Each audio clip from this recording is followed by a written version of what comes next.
Hello mga kaban, sa today's video gagawa tayo ng cheese bread overload. So ito mga ingredients natin: food color, salt, margarine, baking powder, yeast, vanilla, lard.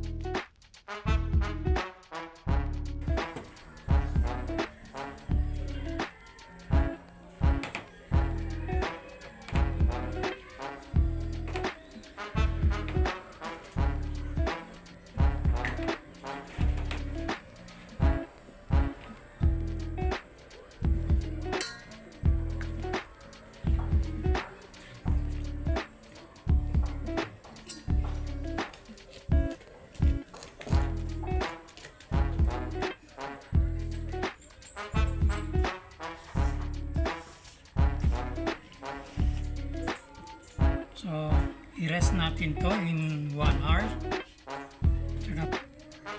After 1 hour mga kabans, ito na ang kuha natin, mundo natin. Plastic na siya. So, iwain na natin to.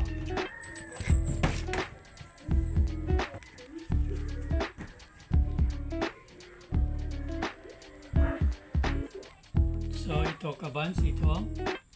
Tapos na isang oras na rest.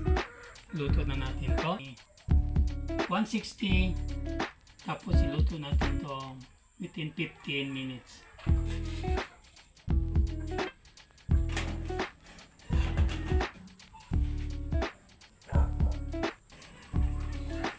So ngayon mga kabans, lagay natin ito ng condensed milk. Bubura natin ng cheese.